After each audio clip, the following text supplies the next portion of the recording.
अच्छा, वही आपने फिल्म में इसकी भी बात की है कि हिंदी जो पत्रकारिता है जी। उसे इतना महत्व नहीं मिलता है जितना मिलना चाहिए, या फिर वो जो कहानियां हैं जो रीजनल रिपोर्टर्स लेकर आते हैं यस। वो उतनी आगे तक नहीं पहुंच पाती, maybe because of the language और बिकॉज ऑफ प्योर क्लासिज्म।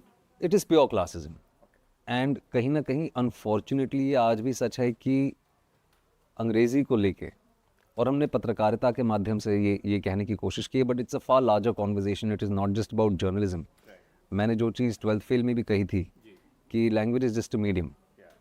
आप योग्य हैं या नहीं हैं वो आपकी भाषा की वजह से आप ये तय नहीं कर सकते। पर कहीं ना कहीं आज हमारे देश में इतनी सारी भाषाएं होने के बाद, इतने कल्चर्स, इतने सब कल्चर्स होने के बाद, इतनी लोकल लैंग्वेजेस, रीजनल लैंग्वेजेस होने के बावजूद कहीं ना कहीं एक हमारा एलिटिस्ट माइंडसेट है कि जो अंग्रेज़ी बोलता है वही योग्य है या नॉलेजेबल या नॉलेजेबल है। अगर उसको सीधी बात में कहें कि जो अंग्रेज़ी कहता है वो बुद्धिमान है, है। I mean this is ridiculous. आज फॉर एग्जांपल जितनी भी नॉलेज मुझे है पत्रकारिता की, और अगर हम साबरमती रिपोर्ट की बात करें जो 2002 का वक्त था, वहाँ पे भी एक इंग्लिश न्यूज़ चैनल था, 2-3 नए चैनल्स थे, तभी सोशल मीडिया नहीं था। एक ये एलिटिस्ट माइंडसेट था कि ये जो अंग्रेज़ी वाले कह रहे हैं वही सच है। दिल्ली से, अभी तो नोएडा हो गया, लेकिन तभी दिल्ली से आउटसोर्स होती थी चीज़ें, और आज भी अगर आप देखें नोएडा से ही आउटसोर्स हो रही हैं। जो छोटे छोटे ज़िले हैं, छोटे छोटे कस्बे हैं, वहाँ पे बड़े बड़े न्यूज़ चैनल्स वाले आउटसोर्स करते हैं लोकल चैनल्स को डेटा कलेक्शन के लिए, ग्राउंड रिपोर्टिंग के लिए।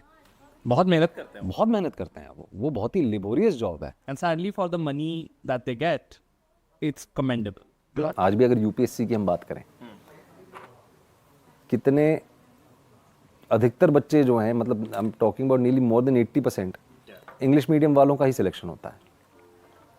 बहुत कम हिंदी मीडियम वाले जो हैं उनका सिलेक्शन होता है, जबकि उनको काम उन गलियों में, कस्बों में, उन क्षेत्रों में करना है जहाँ पे लोग ये भाषा बोलते ही नहीं है। वो ग्रास रूट लेवल पे जाके काम करते हैं।